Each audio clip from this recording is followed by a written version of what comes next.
Vamos a iniciar este segundo momento de la tarde con un panel muy interesante y muy diverso. En este evento en el que estamos tratando pues las afectaciones, los riesgos, las dificultades, las transformaciones, también los dilemas y las distintas situaciones en las cuales los pueblos étnicos se tuvieron que encontrar en medio de la pandemia. El compañero líder indígena Darío Mejía, él es un indígena zenú, es economista de formación. Cuando los pueblos indígenas hablamos de la relación con el Estado y de buscar incidir en las políticas, nuestra apuesta no son las políticas con enfoque diferencial. Nuestra apuesta es la autonomía de los pueblos indígenas para definir nuestro propio desarrollo. No es que la pandemia haya sido el detonante de la crisis. Más bien, la pandemia fue lo que levantó el velo, levantó el telón para que se despejaran muchos de los asuntos que ya estaban en crisis en los pueblos indígenas y en general en la población rural, en la población afro, en las poblaciones excluidas de los sistemas de gobierno. El Banco Mundial calcula que después de esta pandemia estaremos por encima de 71 millones de personas en el mundo cruzando la línea de la extrema pobreza. Pero esos son los datos optimistas del Banco Mundial. La realidad nos va a mostrar que es mucho más, porque incluso no nos hemos puesto de acuerdo en cuál es esa línea que mide la pobreza extrema de la pobreza. Empezando porque los pueblos indígenas no necesariamente estamos mirando la pobreza como un indicador de buen vivir, ¿sí? en términos en que se plantea en la cultura occidental.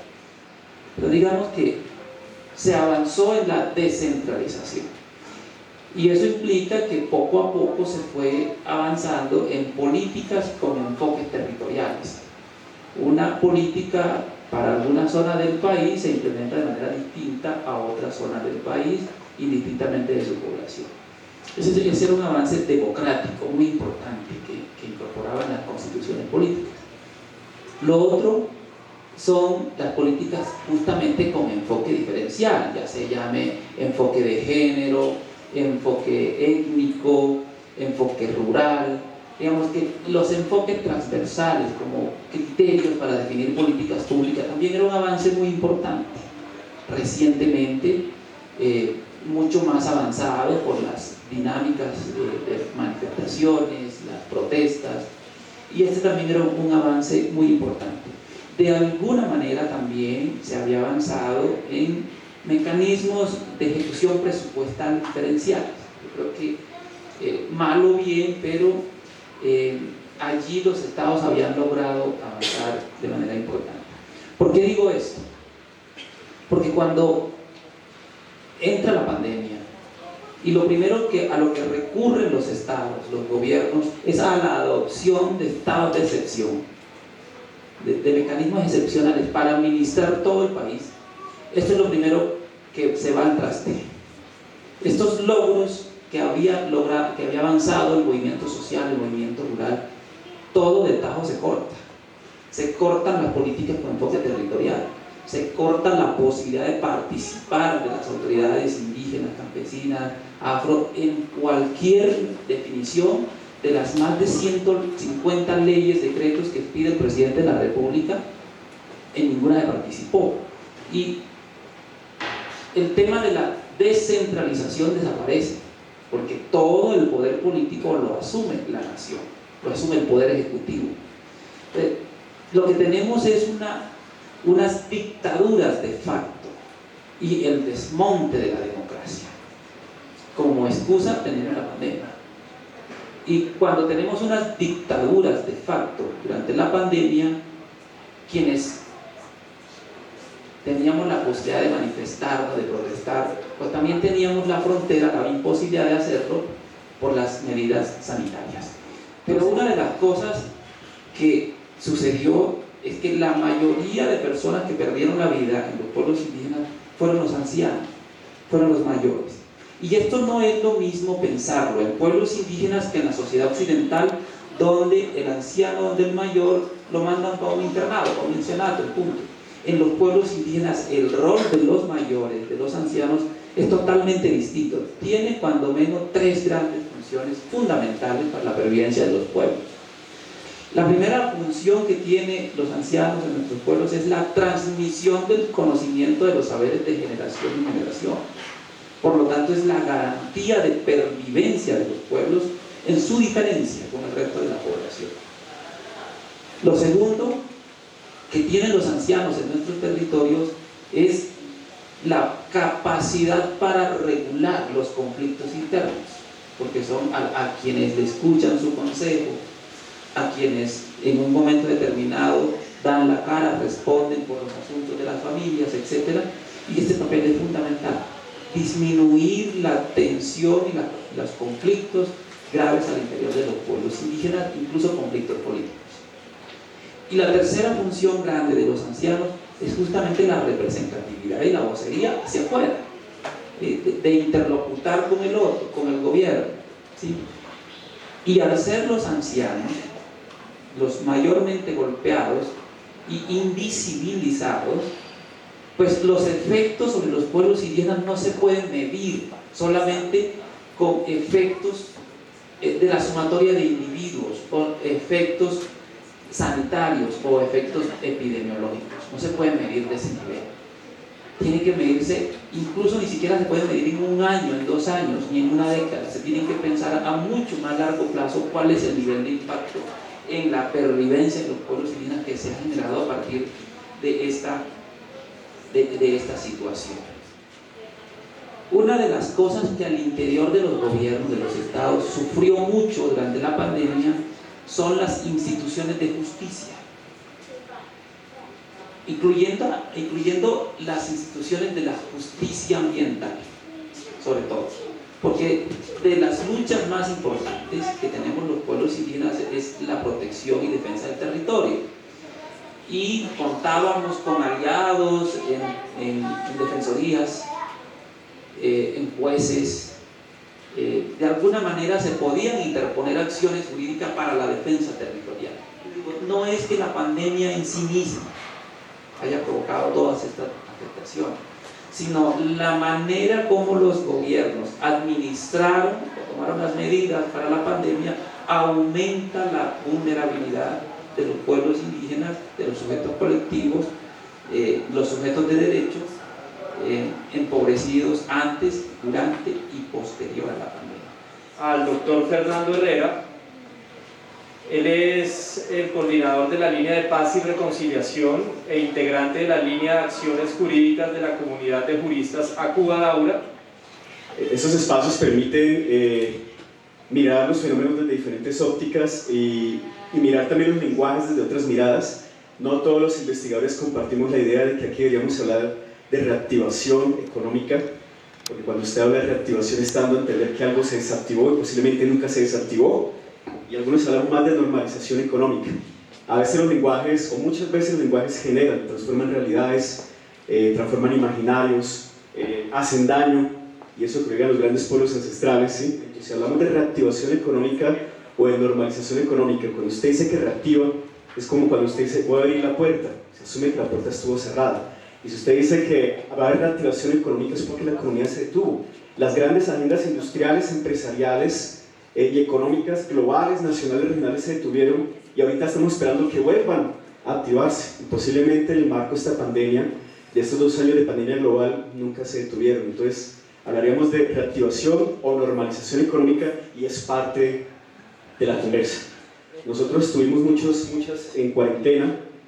La vida social se redujo, la vida comercial se redujo, pero las agendas industriales y empresariales se siguieron moviendo. El Fondo Monetario Internacional siguió tomando decisiones, el Sistema de Naciones Unidas siguió tomando, entre comillas, decisiones, las empresas se siguieron encontrando, y sí, definitivamente el mundo de pandemia no será igual a lo que teníamos antes, porque esas agendas se siguieron moviendo. Ahí colocamos como algunas cosas, algunos grandes centros de poder o escenarios de poder siguieron encontrándose virtualmente o de manera semipresencial o de manera presencial para tomar decisiones que vamos a ver ahorita más adelante.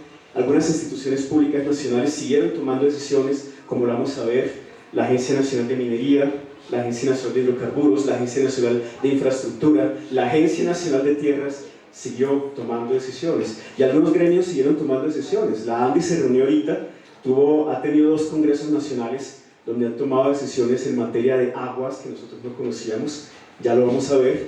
Entonces los gremios se han reunido, las corporaciones públicas se han reunido, los consejos municipales han seguido sesionando, las asambleas departamentales han seguido sesionando. Entonces, las agendas de alguna manera no se han detenido a causa de la pandemia, simplemente han tomado otro ritmo, otro estilo, otra forma de hacer las cosas y otra dinámica. Creo que la Agencia Nacional de Minería, durante esta pandemia global, ¿sí?, reservó 284 bloques mineros para extracción de minerales de interés estratégico a lo largo y ancho del país. Y ustedes me preguntan, ¿dónde están ubicados esos bloques mineros? Están ubicados especialmente en el Pacífico colombiano, pero los vamos a encontrar también en la Orinoquía, los vamos a encontrar en la zona andina, los vamos a encontrar también buscando la Amazonía y los vamos a encontrar en el Caribe. Es decir, vamos a encontrar nuevas zonas de interés minero estratégico a lo largo y ancho del país, y eso sucedió ahorita, donde supuestamente las agendas industriales, comerciales y económicas estaban suspendidas. La resolución 468 del 6 de agosto del 2021, nosotros dijimos, bueno, lo de la consulta previa quedó quieta, los procesos de reglamentación de la consulta previa quedaron quietas, las consultas quedaron suspendidas, sí, pero las empresas y especialmente la Agencia Nacional de Minería empezó a crear protocolos de acercamiento comunitario en zonas de interés minero estratégico, y lo mismo hizo en su momento la Agencia Nacional de Hidrocarburos. Ahora estamos creando protocolos de acercamiento con los cuales estamos supliendo, ¿sí?, esos procesos de reglamentación de consulta previa que no queremos que avancen de manera de consulta, pero ahora los estamos disfrazando de una manera distinta como protocolos de acercamiento, y allí estamos creando nuevas formas, ¿sí?, de validar estos procesos y estas delimitaciones, estas exploraciones con las comunidades sin tener que hablar de consulta previa. La Agencia Nacional de Hidrocarburos lo acaba de hacer con la ronda 21, eso es poner en una mesa los territorios, es una convocatoria global para inversores internacionales y grandes estructuras de outsourcing, y decirles, aquí tenemos una cantidad de territorios, ¿sí?, hemos hecho una cantidad de limitaciones de territorios que generan la posibilidad de exploración para posible explotación y generación de contratos petroleros. También lo ha hecho, la Ronda 21 ha ofrecido 28 nuevos bloques petroleros que ya están concesionados, que ya están firmados y que tuvieron un acto de cierre simbólico el mes pasado. La hoja de ruta del hidrógeno, ¿sí?, en nombre de la transición energética, nosotros ya tenemos un plan decenal de transición energética y tenemos la famosa hoja de ruta del hidrógeno para producir y explorar hidrógeno verde e hidrógeno azul. Para explorar y para producir hidrógeno verde, especialmente se necesitan grandes cantidades de agua. El agua es H2O. Desdoblamos molecularmente el agua, tenemos hidrógeno en cantidad, entonces para esto necesitamos grandes cantidades de recursos hídricos. Entonces, si bien no estamos explotando recursos fósiles, sí estamos y sí vamos a requerir de grandes cantidades de aguas y sí vamos a requerir de las cuencas hídricas, y esta hoja de ruta se aprobó ahorita, en tiempos de pandemia. La decisión de cuáles van a ser los focos, ¿sí?, de venta y cuáles van a ser los principales clientes se tomó hace un año, en tiempos de pandemia, y ya se decidió incluso que los principales productores de hidrógeno verde y hidrógeno azul van a estar especialmente en el Caribe colombiano, porque ahí los megaparques eólicos juegan, estos molinitos que generan, con el viento generan energía, son fundamentales, generan energía, pero también nos ayudan, ¿sí?, con esa tecnología que nos va a permitir convertir el agua en hidrógeno. O sea que esos megaparques eólicos que están especialmente en la Alta Guajira tienen también otro propósito, que es el de la producción de hidrógeno azul e hidrógeno verde. Este proyecto entra por Buenaventura, ¿sí?, sale por Puerto Carreño, y este proyecto nos lo anuncian, ¿sí?, la semana pasada, que ya está ejecutado. Regresemos por favor, en más de un 25% se avanzó en el último año y medio, en tiempos de pandemia, ¿sí? Durante la pandemia se tomaron decisiones que afectarán el mundo post-COVID por décadas. nuevos ordenamientos jurídicos, energéticos y nuevas amenazas sobre los territorios y sus pueblos. El riesgo territorial ahora es mayor.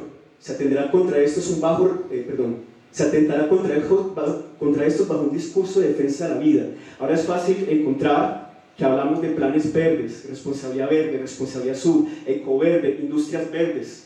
Ahora vamos a pintar los letreros de neón de las grandes multinacionales de verde para que nos sintamos ecológicos, y aquí lo que estamos haciendo es reencauchar un modelo económico global, y la pandemia sirvió justamente para eso, para reinventar el modelo económico global y decir al mundo: qué pena, el capitalismo sí funciona, y el capitalismo no es anticlima, nos estamos reinventando, y vamos a seguir trabajando y defendiendo, ¿sí?, lo verde, pero desde la economía de mercado, y no desde los derechos de las comunidades. Entonces lo que estamos haciendo aquí es no reconocer, ¿sí?, que si nosotros queremos luchar contra la crisis climática, vamos a tener que bajarle a la concentración industrial de los territorios y bajarle a la explotación de materias primas porque la tierra no aguanta más, sino que simplemente paguemos por seguir haciendo lo mismo, mientras vamos diciendo que ahora tenemos un capitalismo verde, un neoliberalismo verde, y de esa manera aprovechamos la pandemia para reinventarnos o reencaucharnos y decir que el modelo sí funciona y no necesitamos visiones de desarrollo alternativo ni modelos alternativos. Era eso como unas notas como para colocar un poco la conversa del panel. Muy bien, le quiero dar la palabra en este momento al compañero Bernardo Andrés Hurtado, coordinador de procesos sociales y comunitarios. Él es gestor cultural, representante legal de Corpo Guardianas de Mesa Larga. El tema de la siembra de hoja de coca es un tema importante de tocar. Se llama ACOCAM, Asociación de Cocaleros, Amapola y de Marihuana. Se plantea pues ciertas dificultades en el sentido de que Argelia y Balboa son municipios priorizados. De hecho, la ACOCAM reúne 8.000 campesinos para el tema de sustitución de cultivos ilícitos, y el gobierno queda mal. ¿Sí? No asiste ni siquiera a las reuniones de la ACOCAM, 8.000. Relativamente desde el 2019, 4 años, a diferencia de los compañeros en tema de pandemia, 4 años de paz en el territorio. Y hablo de Argelia y Balboa, 4 años, donde no hubo muertos, donde las madres no lloraron a sus hijos.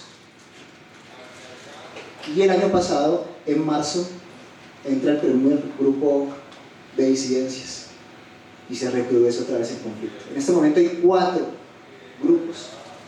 Desde hace un año aproximadamente se cuentan más de 200 muertos. ¿Sí? Muchos no aparecerán, porque el tema del conflicto está, lo que dicen, la Colombia profunda, ¿no? La Colombia más bien empobrecida, pues allá no hay presencia del Estado. Muchas de estas disidencias están reclutando menores y que entorpecen pues el tema que ya se venía construyendo, en el sentido de cuál, pues de las reservas, las zonas de reservas campesinas. ¿Sí? Y parándome en ese punto, la lucha del campesino o la lucha histórica es la lucha de la tierra. Decimos que para ser sujeto diferenciado de derechos, pues debe tener un territorio, un sujeto, una cultura, una identidad. Pero si el campesino no tiene territorio, en ese momento están desplazados hacia el casco urbano de Popayán. ¿Cómo yo planteo el tema de reactivación si ellos no tienen territorio? La lucha por el campesino, la lucha histórica, está desde 1933 con la ley 200, luego en el 94 con la 160, donde se constituye el tema de reservas campesinas. ¿Y por qué había 4 años, digamos, de aparente paz y alegría? Por el tema de los acuerdos de paz. Se planteó el tema de las reservas campesinas, de los proyectos. Había realmente una reactivación económica. Entonces, cuando planteamos el tema de reactivación económica post-COVID, debemos entender que la problemática del campesino es más profunda. reforma rural integral, 3 millones de hectáreas para los que no tienen tierra, 7 millones para el tema de formalización. Esa sí es una reactivación económica para el tema campesino, ¿sí? Lamentablemente, digamos, el análisis que se hace desde lo contextual es que las muertes que han sucedido desde la firma del acuerdo, más de 300 firmantes de la paz, indígenas, campesinos, todas esas muertes obedecen al incumplimiento del punto 1 de los acuerdos. Y hablemos del punto 4, que es el tema de drogas. Entonces, para los campesinos, para nosotros que estamos en el ejercicio, creemos que es de vital importancia caminar también en la implementación de los acuerdos de paz. ¿Sí? Ahí está una solución real para caminar en el tema campesino. Es una deuda histórica que se ha tenido desde siempre. El territorio está ocupado por las disidencias, por paramilitares, por el ELN y por unos que se hacen llamar los mexicanos. Entonces, ¿cómo yo planteo el tema de reactivación económica en ese contexto? Si ni siquiera tiene un territorio fijo el campesino. Sí, el tema realmente es humanitario. Por ejemplo, el tema de poder tener los resguardos, que ustedes se sientan protegidos dentro de su territorio, pues el campesino no tiene esa posibilidad de territorializar una propuesta campesina. ¿Sí? Entonces, estamos luchando, estamos cada día organizándonos. ¿Y qué ha sido la manera en cómo hemos podido salir un poco adelante? A través de la solidaridad de las organizaciones, a través de denunciar también y desvincularnos del tema del conflicto armado, a través de hacer los diagnósticos necesarios para ver qué población está en riesgo. Entonces, esa es, digamos, un poco el panorama que tenemos actualmente en el Cauca, más específicamente en el sur del Cauca, aunque las disidencias y el tema del conflicto armado ya está creciendo en todo el departamento. La situación es muy, muy compleja. Entonces, eso quería compartirles. Vamos a tener a Sofía Garzón, que es del proceso de comunidades negras de Colombia. El COVID no va a ser ni la primera ni la última situación de emergencia que visibiliza el estado de emergencia en el que vivimos los pueblos étnicos. ¿Sí? Cuando escuchaba la presentación de Fernando, que hacía una caracterización de cómo la agenda de competitividad y productividad del país sigue avanzando, estaba pensando justamente en la situación humanitaria que acababa de denunciar como el último compañero que se presentó, y era las situaciones que tenemos actualmente en el Triángulo de Tenembí, en el río San Juan en medio y alto, que tenemos actualmente en Buenaventura, son justamente las razones por las que estamos concentradas en situaciones humanitarias y no ver cómo estamos concentrados en el árbol y no en el bosque, ¿no? En cómo la operación estatal, la operación racializadora del Estado colombiano, está implementando un exterminio que Daniel Estupiñán ha conceptualizado como comunitaricida. El Estado colombiano tiene como propósito en la implementación de sus políticas, planes, programas, incluso las acciones afirmativas, individualizar nuestro sujeto colectivo y nuestra identidad colectiva y cultural como pueblos étnicos, ¿sí? Y la presentación de estos planes, que no se cesen las sesiones de reuniones de las grandes agremiaciones que fueron no solamente las llamadas a participar de la construcción de este nuevo COMPES de reactivación, sino también las que fueron beneficiarias de las medidas, del gran porcentaje de medidas de ingresos, de transferencias que fueron implementadas para detener digamos que el impacto del COVID, pues nos deja un contexto muy claro y nítido de que si nosotros entendemos que riesgo es esa ecuación donde vulnerabilidad más amenaza, sobrecapacidades, es lo que me dice qué tanto riesgo tenemos los pueblos, las comunidades étnicas campesinas, pues entonces estamos viendo un contexto donde la política pública, donde las políticas de reactivación aumentan las amenazas, aumentan los contextos de vulnerabilidad, cada vez que los pueblos étnicos, cada vez que las comunidades organizadas avanzan, ¿cierto?, en una institucionalidad, en un marco que le permite afianzar su institución hacia su propia autodeterminación, es cooptado, es confinado, es señalado, es desestructurado para decir que no funciona. Entonces tenemos metidas en la cabeza que no sabemos cómo hacerlo y eso simplemente es una operación racial que tiene el Estado colombiano. Entonces, ese es como un ejemplo. A mí me gustaría como caminar mucho hacia esos horizontes de lo que estamos construyendo, la capacidad que estamos generando. Y pues no puedo dejar pasar este espacio sin hacer un llamado a todas las autoridades que pueden vernos desde diferentes lugares, que espero a los que después les vaya a llegar este espacio a ustedes mismos para visibilizar la situación de Yurumangui. Especialmente fueron desaparecidos 2 compañeros, Avencio y Edison. Ellos son compañeros que conocemos desde hace mucho tiempo. Estoy recordando cuando Darío hablaba sobre la importancia de los mayores en nuestros pueblos, ¿no? Es alguien con quien tenemos relaciones establecidas, entonces que no estén tiene un impacto en Yurumangui, tiene un impacto en Buenaventura, tiene un impacto en el proceso de comunidades negras, tiene un impacto en el movimiento negro, ¿sí? Entonces, todas las acciones que ustedes puedan promover para exigir justicia hacia alrededor de la desaparición de esas 2 personas, pues, más que bienvenida. Les agradezco mucho su invitación a participar en este espacio y espero que podamos seguir haciendo tejido.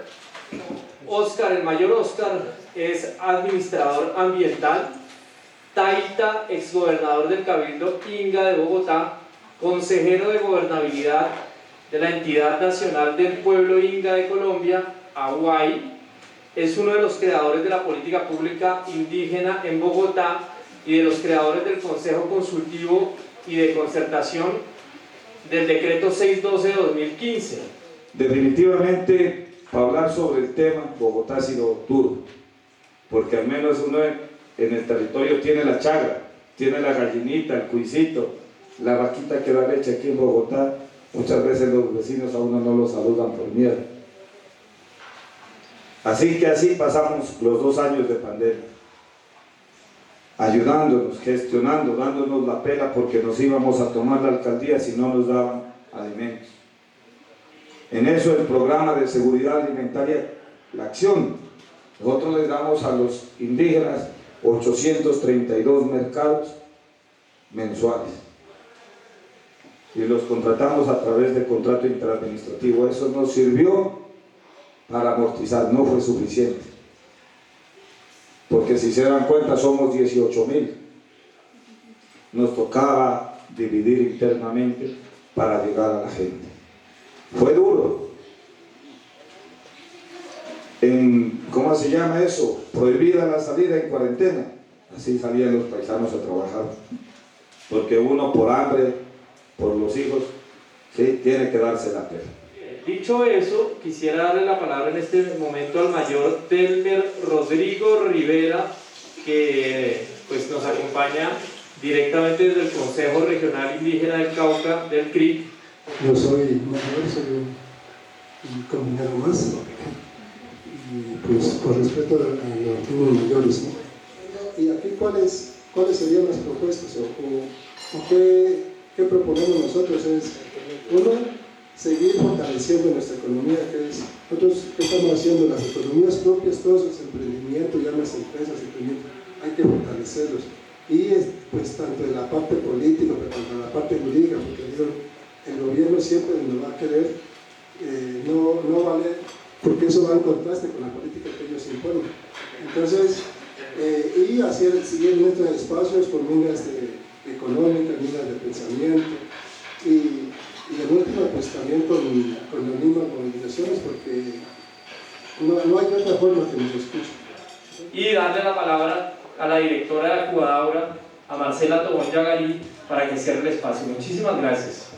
Desde Acubaura nos comprometemos a compartirles a cada uno de ustedes los insumos, quizás un poco las memorias, conclusiones que podamos producir de acuerdo pues al escenario y pues todo lo que nos compartieron aquí los compañeros. Yo quiero darle un agradecimiento en particular a cada una de las delegaciones que nos acompañaron, a todos los cabildos que aquí hacen presencia en los territorios, a los compañeros del resguardo Quebrada Cañaveral, a los compañeros de la Meseta, a los compañeros que vienen del Cabildo Cancuamo, a los que han participado del Cabildo de San Francisco, de Toribío, a los compañeros del CRIC que nos acompañan el día de hoy, pero también a las personas de la UNIC que nos acompañaron, a los compañeros de las organizaciones afrodescendientes, a la CENOA, a AFRODES, a PSN, pero también a las delegaciones internacionales que estuvieron. Hasta en la mañana estuvo uno de los compañeros